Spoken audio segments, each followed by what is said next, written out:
Georgiana Cavendish raised her husband William's love child like she was her own.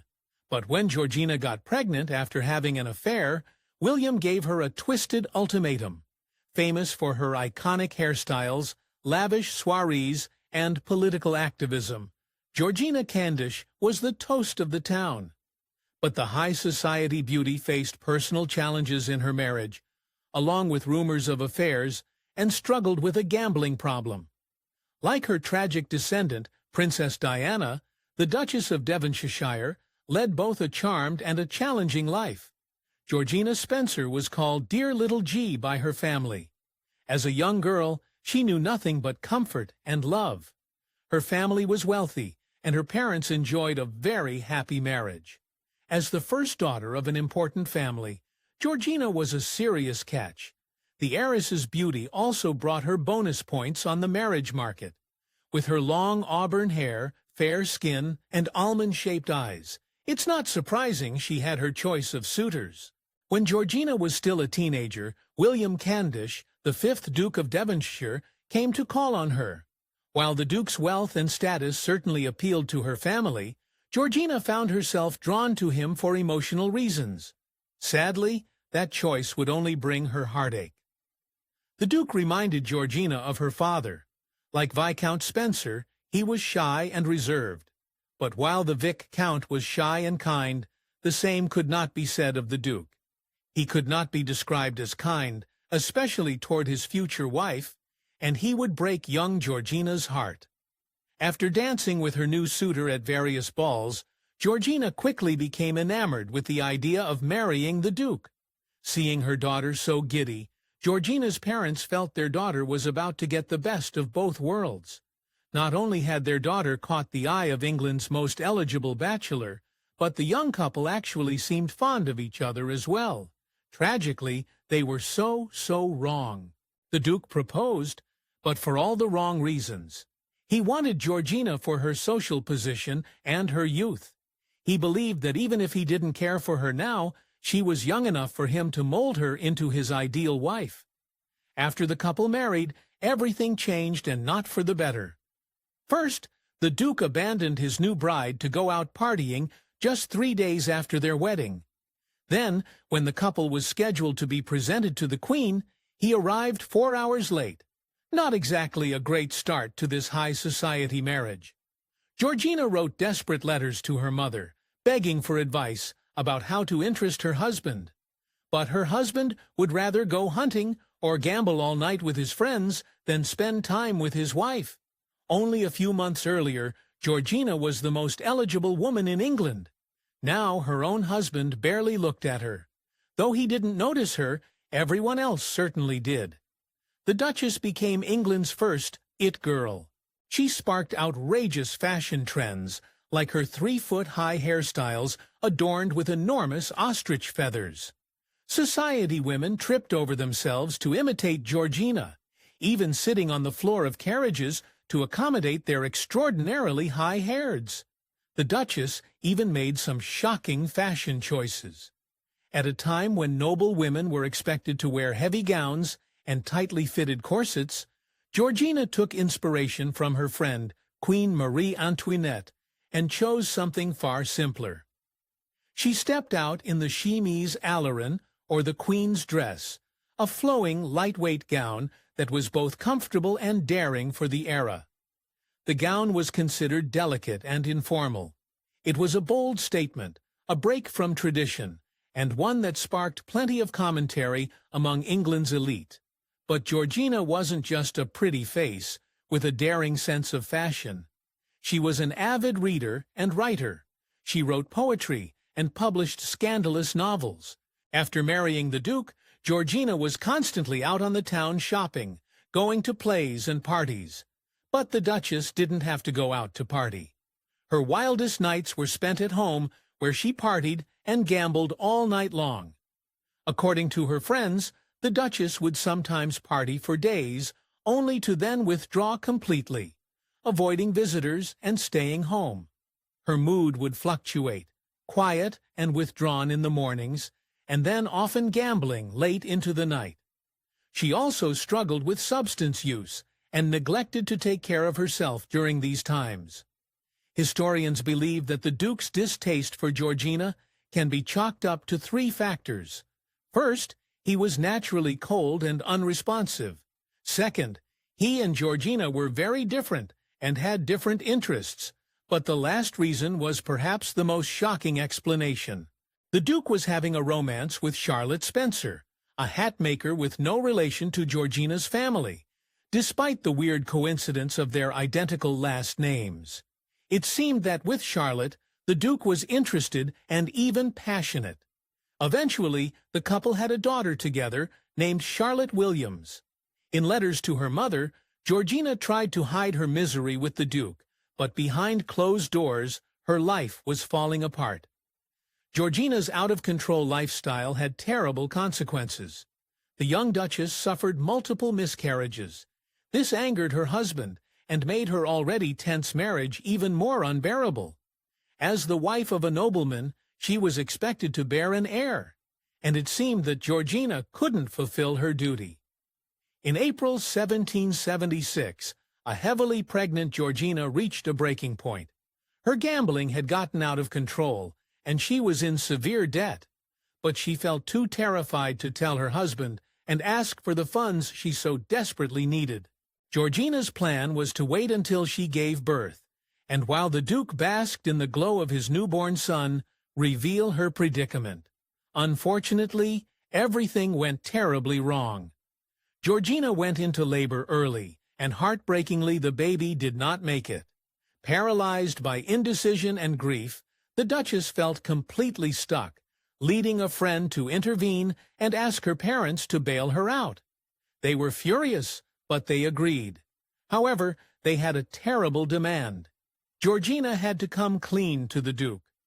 While the Duchess confessed that she had amassed the equivalent of roughly $300,000 in debt, the Duke's response was cold and distant.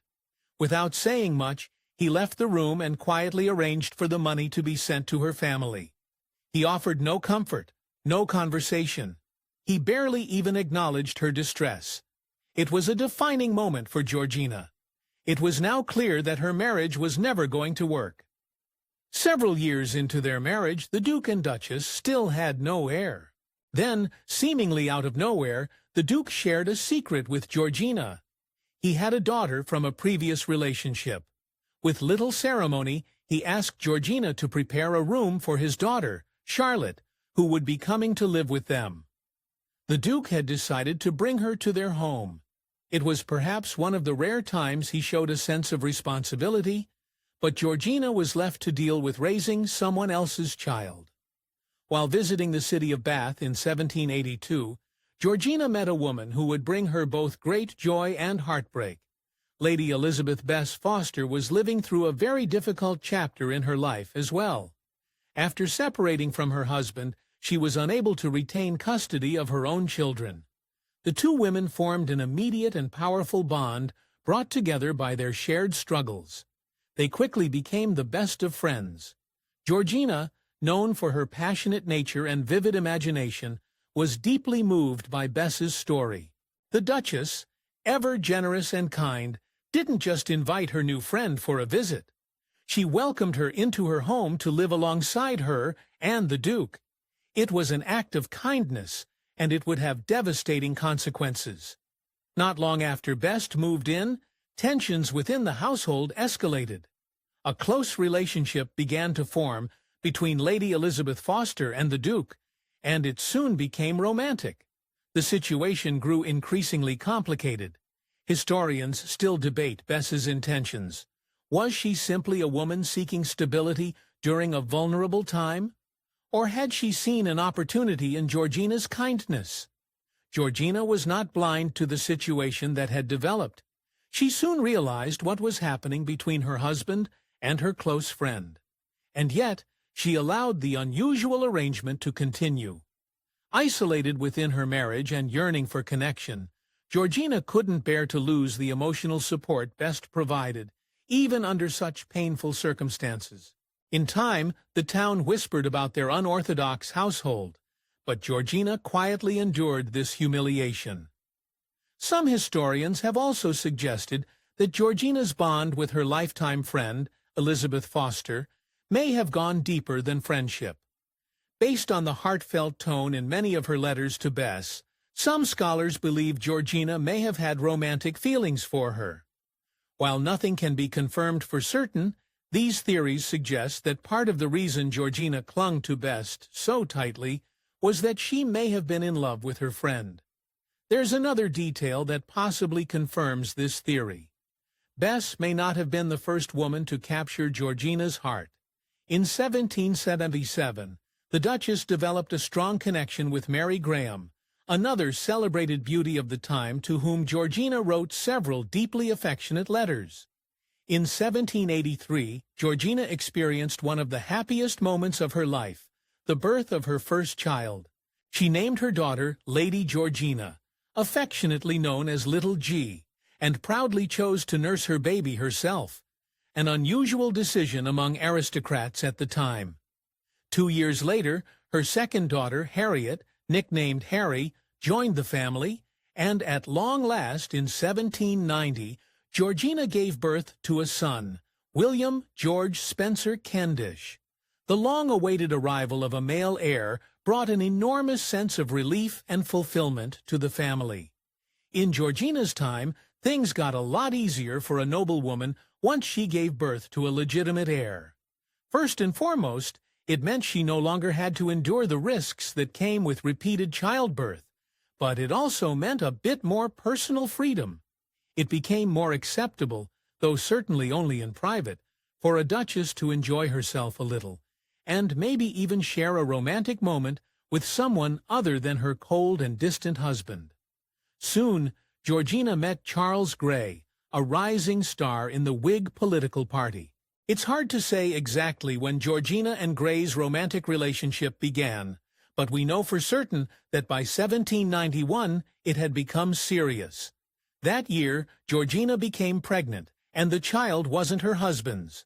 The Duke was livid. In response, he sent Georgiana away to France, insisting that she give birth in private, far from the eyes of British society. In 1792, Georgiana welcomed a daughter, Eliza Courtortney, while living abroad.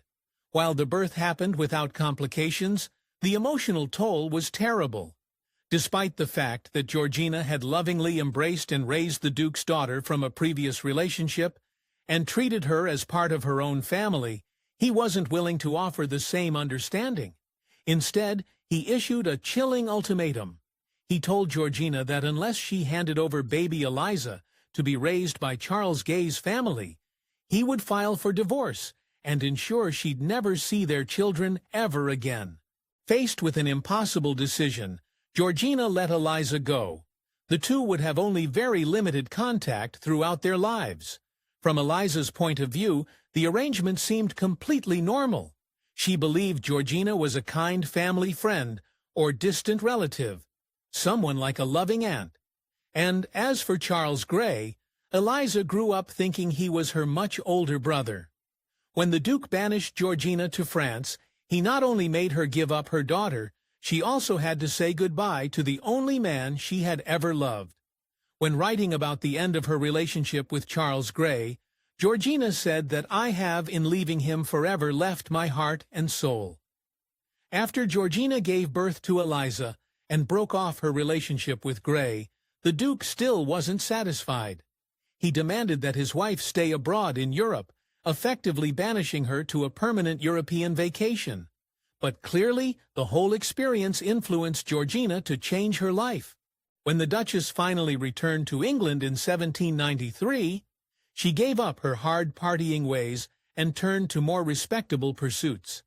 In her later years, Georgiana was involved in politics, but stayed behind the scenes. She also dabbled in the sciences, collected crystals, wrote novels and poems, and spent time with her beloved children. Evidently, Georgiana also rose to saint-like levels of charity, because when the Duke contracted gout, she cared for him despite everything he had done to her. While Charles Grey certainly loved Georgiana while they were together, even he dealt her a cold-hearted betrayal. He blamed Georgiana for all the trouble with her husband, and even became engaged without letting Georgiana know. But Georgina, who had decided to be the most forgiving woman ever, managed to let this betrayal go. In time, she and Gray even became friends. In her late 30s, Georgina received an odd blessing.